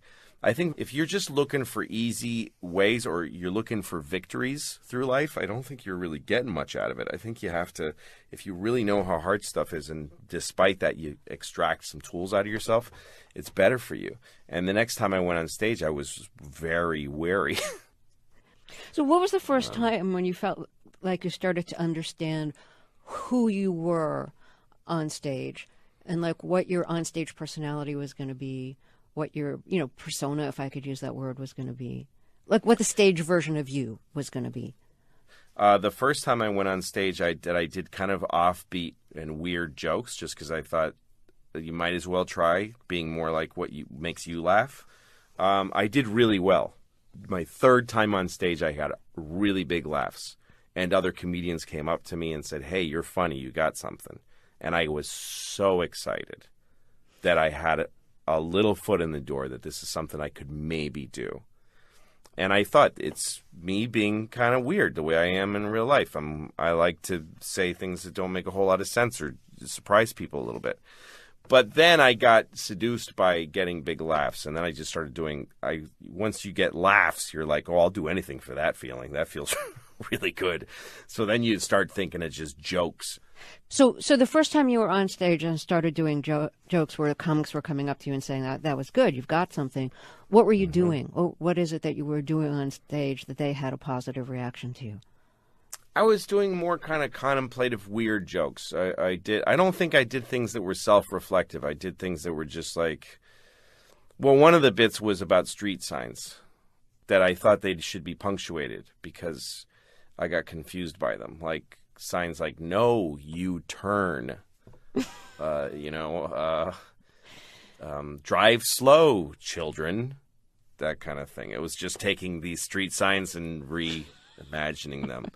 And that was an offbeat, funny, silly bit, and it made people laugh, and that's the only one I remember from then now. When did you start talking about yourself, being self-reflective, as you described it? I think when I don't know, once I was in my 20s, I had grown up so much on the road because I started doing stand-up so young. I didn't go to college. So my formative years were being on the road, which meant I had a lot of embarrassing sexual stories because I didn't have a girlfriend all those years because I was on the road. I was traveling everywhere. And also I was doing a very unusual thing. I was doing stand-up when most people my age were in college. So I was an odd fit with everybody around me. So I started telling stories that were like confessional about strange sexual situations I'd been in. I think that's when I started to enjoy confessing and putting myself out there. But then, but I also talked about things like, the absurdity of being poor and trying to have money in the bank and stuff like that. So it was about life in general. I think it's when I was married and had children that I started to really talk about my own life and what my life felt like. But before you realized how being a father would give you material for your comedy, did you think, okay, I'm going to be a father and now it's over for me? No more independence, no more easy life on the road, the door slamming shut? Well, there's always a give and take. I was glad to let go of some of that. The road really sucks when it's all you have. It's really sad. It's very lonely out there. So I was happy to be in a family and be married and everything. And, when I first got married and had kids, I thought, I had some friends I played poker with on Mondays, and I thought the poker game on Mondays that's the water line. Like, if I don't make that game, I'm losing something. I'm losing something if I don't make it to that game. It means I'm letting go of my youth, I'm letting go of my manhood, all these things, my independence. But then after a while I realized, why would I want to go play poker with a bunch of guys in a smoky room when I could be at home with my family? And I realized that a lot of the things that my kid was taking away from me, she was freeing me of. A lot of things that men hang on to when they're younger, they're not good for you. And that there was this huge pride in having a kid, and also that I didn't matter anymore. The greatest thing about having a child is putting yourself second in your own life. It's a massive gift to be able to say that you're not the most important person to yourself. Why is that a good thing? Because you'll always, I don't know, because that's always going to let you down. You know what I mean? The idea of, I've got to get me right. I've got to get what I want. That's got to be right. That's never going to quite work. Life just isn't that satisfying. But if you can be useful to somebody else, that you can actually accomplish. You know what I mean? You can go, I did a pretty damn good job today as a dad. Pretty good. Best as I could. That's worth so much more.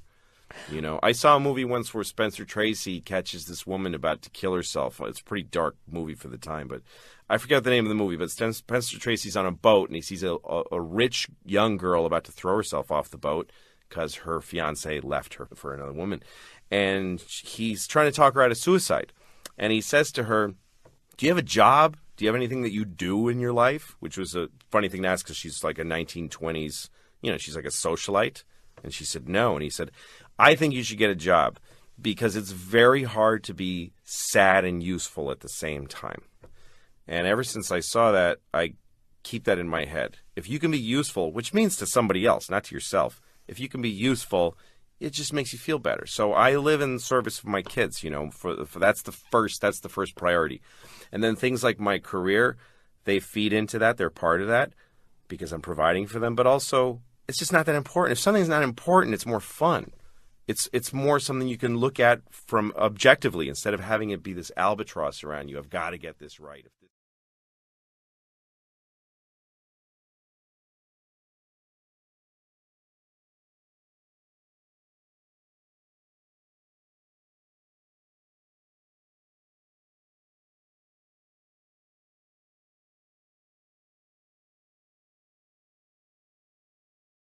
No, it was really smart. You need a lot more shit in there. See, I would have put Louis with a bunch of redheaded guys and then had him put his hands up like, what the heck? What am I going to do? What am I going to do? Guess I'm just one of these kinds of guys. Hey, that's a good idea. Can I steal that? I'm going to use that in promo on my next show. That's brilliant. Yeah, but you can't not look at it. All that white and just you at the bottom. And I first saw it on a bus and I was like, that is fucking great, man. Yeah. I just hope the special doesn't suck. No, well, come on. I'll find out on Saturday. I'm sure it's good. I saw a moment of it. Well, but that's what everybody said about every shitty special ever. Yeah.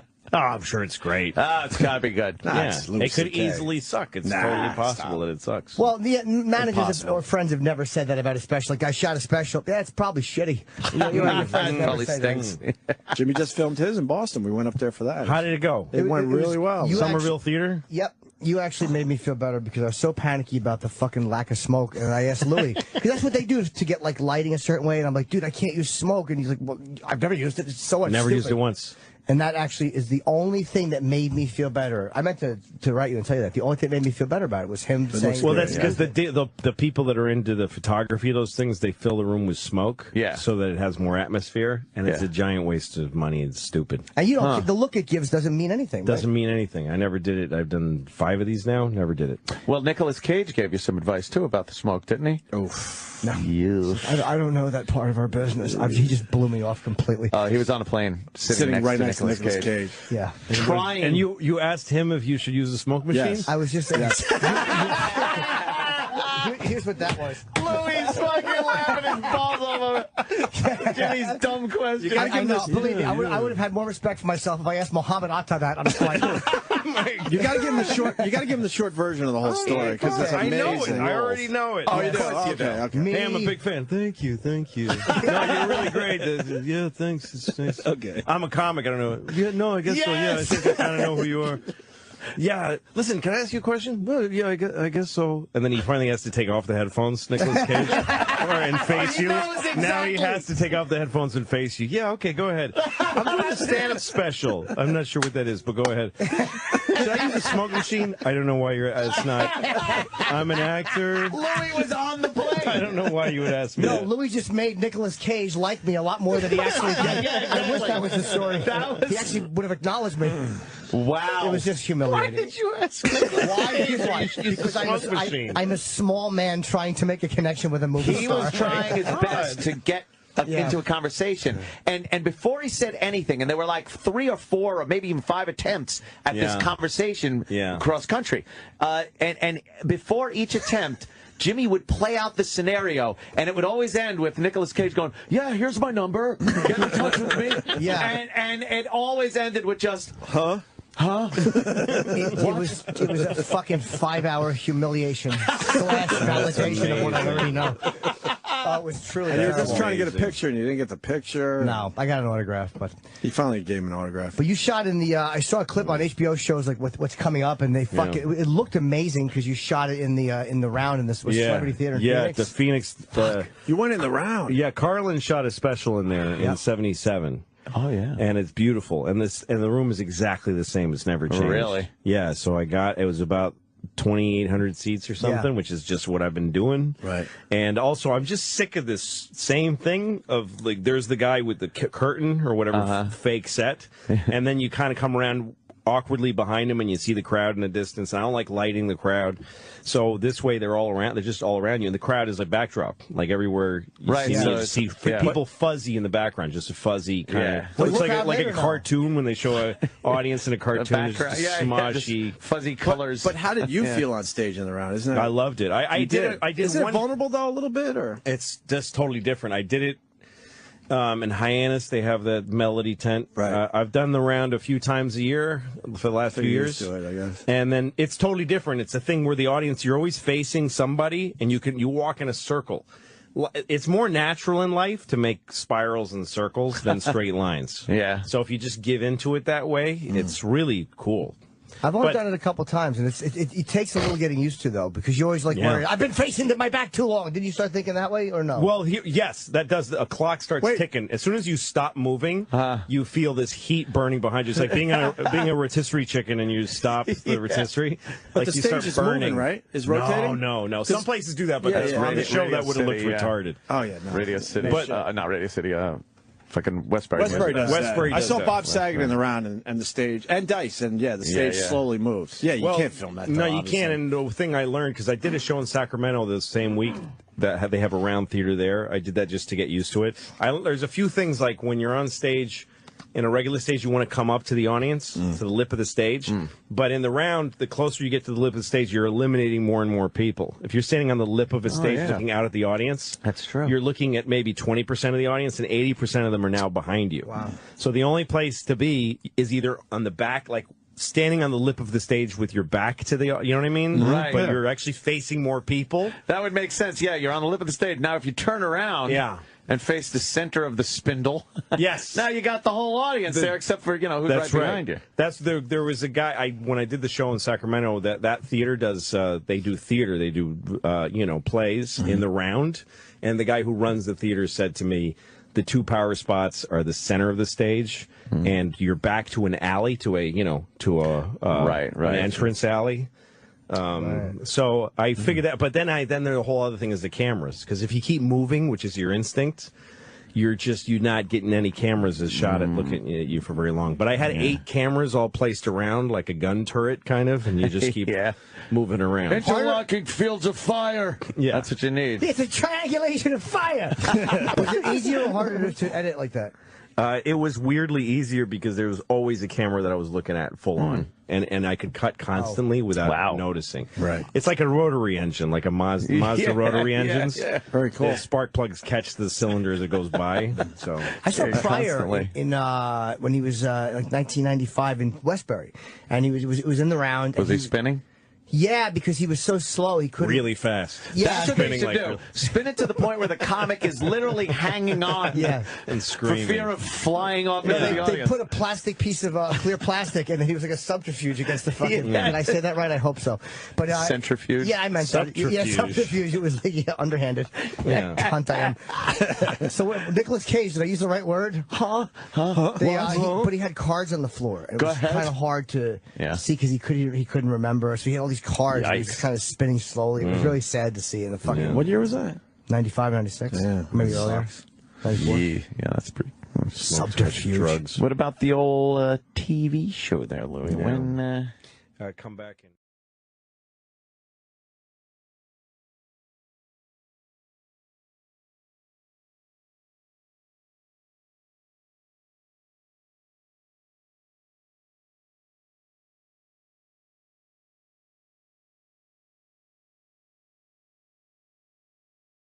We have to do that. I got a job. Don't Russell Brand me out of my own job. Yeah, really. Treat him nicely. Russell, by the way, I want to hear the clips of the phone calls he made. But did I tell you? I used to go out with that girl. She's an ex-girlfriend of mine. Oh yeah. The girl that's in. Well, that story. Russell banged. Well, that Russell Manuel's granddaughter is an ex-girlfriend of mine. Explain the controversy, because a lot of people, Well, there's a guy called Manuel of Faulty Towers who is a Spanish bloke on a TV show who's meant to be thick. Unless you watch the TV show in Spain where they made him Mexican, which is worth noting. Really? Yeah, Manuel was the stupid Mexican in Faulty Towers. Faulty Towers was great with John Cleese, right? Yeah. John Cleese. One of the best sitcoms ever. Only 12 episodes, but great. Right. Only 12 episodes of that? 12 episodes, yeah. 2 seasons of 6. British don't play games. They don't go too long. They cut it quick. And they decide to make episodes when the hell they want to. They don't sit to any schedule. They go, and next episode's in 5 weeks. And you go, what happened there? And what's it, a morning show now? When did that happen? So Manuel has a granddaughter who has let's say a questionable occupation. She dances for a burlesque troupe called the Satanic Sluts. It's a fairly suggestive name. It might not mean what you think. And then there's Jonathan Ross, who's the biggest broadcaster on British television. He's the £6 million man. For that's what he gets paid by the BBC. That's what we call E-Rock. Fat joke. And then there's Russell Brand, who's the pretty boy of the whole thing, and might have seen him in that Sarah Marshall film. And that type of stuff. So they were on a radio show. He really took Tinseltown to task when he took the MTV Awards. Yeah, I heard it went badly. And he hold up a mirror to those phonies. He sure did.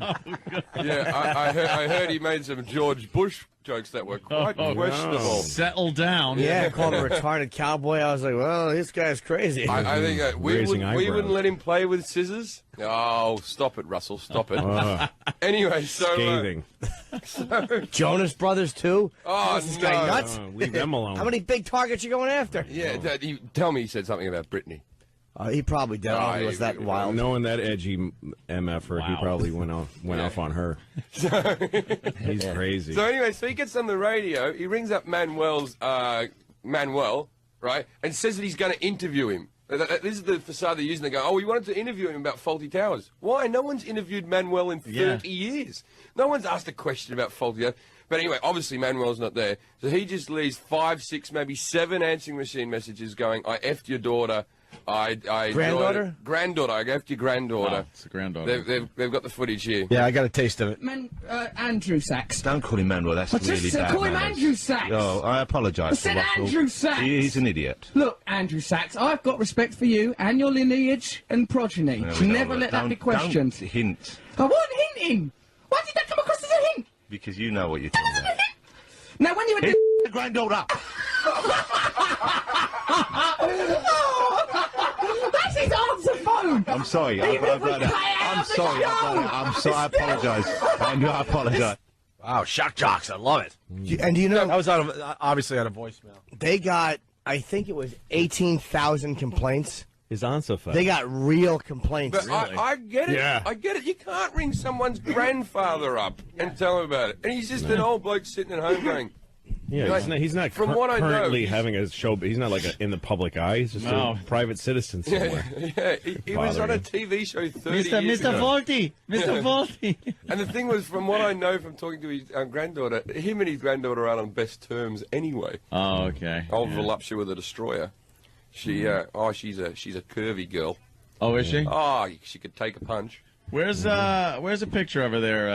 And you used to go out with this girl? I went out with her when she was 18. When I was about 25, when she was about 18, she was up at the. This is before she was a member of the Satanic Sluts, but you know you could see it was coming. Yeah. Yeah. Well, the guys knew they were in some trouble, so they tried to like cover their tracks here. Look, Andrew, I'm phoning you to ask if I can marry. That's right, marry your granddaughter, Georgina the granddaughter. And I'd like to be a page boy. He wants to be a page boy. We're going to have a 40 Towers themed wedding. No, you've spoiled it. No, I thought I made it better. Oh, look, I'm sorry. I'll do anything. I wore a condom. It is still Jocktober, too. Yeah. He uses a lot of flowery words, Russell. Yeah. He's over-exaggerated. And then they talks about things like it's... He once came up to me and he went, "You're an ordinary man with overtones of smut and philanthropy." What are you talking about? Why? What does that mean? Stop trying to be random. Stop trying to be brilliantly obscure and random. No one cares. Calm down, you phony. Just always remember. I'm sorry. He used to he used to put it in his mouth for Coke back in the day. That's what I always think when I looked at him. Yeah. I read his book. right. It's kind of interesting. He had a bad drug habit. He continued calling the guy back over and over again. I'd like to apologize for these terrible attacks, Andrew Sachs. I'd like to show contrition to the max, Andrew Sachs. I'd like to create world peace between the yellow, whites and blacks, Andrew Sachs. Andrew Sachs. I said some things I didn't have oughta, like I had sex with your granddaughter. But it was consensual, and she wasn't menstrual. It was consensual, lovely sex. Ugh. These guys are good. Yeah, that's the best radio we've got. I guess it loses something in the translation. No, we understood it was every word of English. it. Literal Jim, I That's suck. okay, literal Jim. No, answer was English. Oh, you should kick me in the teeth with the inappropriate bell on your foot. I'll give you a Halloween pass. One more clip. Bruce Campbell about this movie a little later. One more clip, so then they called the voicemail back one more time. Ever since I was a little boy... Just say sorry. I'm sorry. Sorry. I've done a lot of bad things Sorry. as a boy. No, don't go on about it. Oh, Sorry. Sorry. I'm so sorry, all right? I'm so sorry that I had a difficult life. No. No, I'm sorry. I'm sorry. I'm sorry, Andrew. Just let it heal. Let's just take some time together. Look, we can meet He up. doesn't want to spend any time with you. Gail Just say Garcia sorry. Morcablaka. It's making it worse. Just say sorry. Sorry. Sorry. Jonathan's sorry as well. Sorry. It was his idea. I Wow. just wanted to impress Jonathan Ross and got swept up in it. Sorry. Sorry. Very sorry. Sorry about everything that's ever happened. You were good in the bill. Stop that. All right. No, but bye. Do they do well over there? Jonathan Ross is the most popular person on TV, and Russell Brand's the most popular comedian. What about like that But radio who's show? why do they bother this guy? I know it's. I don't they're really get it still. They're really crapping on the head of a guy who didn't do anything to them. He didn't do or anything. to anybody else. Yeah, and also, so what? You shagged his granddaughter. Yeah, get over she's it. She's an adult. She's allowed to have. Wipe your penis on the drapes and be quiet about it. Attaboy, Lou. Louis' first dump of the day. All right. Sorry. Steve from Bay Show is actually pointing out, he goes, that's 2 breaks so far without Louis being dumped. Oh, he's a potty well, mouth. There it is. I'm sorry. That's okay because compared to the old days, was no good. problem. I'm sorry. Gotten way As better. the line's good. I Now, don't care. just to sum up this thing, Russell Brand gets fired. No, he gets pushed before he jumps before he gets pushed. Oh, he jumps before. Okay, Yeah, so yeah. technically he leaves. He quit, and He quit. Jonathan Ross has been deducted 12 weeks' pay, which is 2.4 million American dollars. Jeez. So how come John Ross gets to stay? What? Wasn't he the first one? Jonathan Ross is the biggest cash cow for the BBC. So it's like firing Letterman or something. What kind of money was that? Yeah, what? 2.4 million for a week. So for 2.4 million for 12 weeks. Looks like 12 weeks. Looks like we're moving to England, Ant. Why, I was listening to that, and then hearing that with the pay over there. Hip hip cheerio. Oh, we can take England by storm. No, I feel like going over there. The thing is, he's the #1 paid guy. But the thing is, you know, the BBC's got no commercials on it. It's like British TV. You got to pay a license for your television. Right. Yeah. It's ridiculous. What? You don't have a choice. It's like the mafia. They've put something in your house, and now you have to pay protection money on it. You don't have a choice. It's to the government. If you don't, they have vans that drive around the streets that can detect whether you have a TV in your house. And you got to pay a TV tax. It's called a TV license. It's not a tax. It's a license. Yeah. Holy mother of pearl! And it's about. I thought our taxes were bad. No, but they also have something called. They have something really smart in British broadcasting and radio and TV called Watershed, which is just there's a certain hour of the night. It's like 9 p.m. 9 p.m. and then bring out the tits. 9 p.m. Do whatever you want. Absolutely anything you want after 9 p.m. Oh, It's crazy. and sometimes it's funny. You won't be watching a show that starts at 8, it ends at 10, and the first half of the show won't have any tits. And like, hold on with that word. Do you believe they dump that? Hold on. I'm going to reset because this is way too good. We don't have the 9 o'clock hour is called the what? Because I don't know what they dumped out. It's called Watershed. Watershed. Then anything goes starting at 9 o'clock, and that's when they break out the boobs. Just say boobs. But they'll literally have a show. Say whatever you want. Yeah. They'll have a show like a telethon or something that starts at 8 and ends at midnight. And for the first hour, nothing bad will happen. And then they start effing and seeing and bringing out the boobs and showing a bit of whatever they want. Yeah, we have in Britain phone sex lines where you can ring the girl who's on screen. And there's TV. Like 20 of them, and they're all models. On TV? On TV. You can ring the girl and you can get her to move and around. Tell her to do things? It's all this stuff about the British being prudish when it comes to sex, wrong. No, they're disgusting. Never said prudish, just lousy at it. Yeah. Well, eating halfway through and all that type of stuff, yes. Why did they get fired? Why were they being pressured over that? What rule did they break? It's not that great. As far as radio, there's a few things in England like common decency. It's not an actual law, but it should be.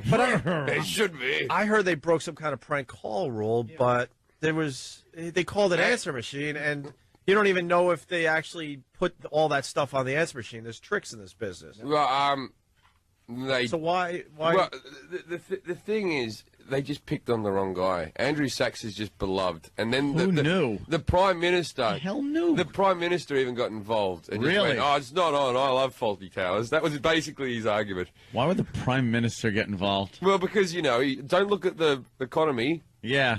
Faulty Towers. He's in trouble. Maybe if you called our Art Carney and just started saying horrible things about his family. And his awful Harry and Tonto Oscar, which he never should have won because Pacino did Godfather 2 and got robbed. Oh. Same year. Best right. picture.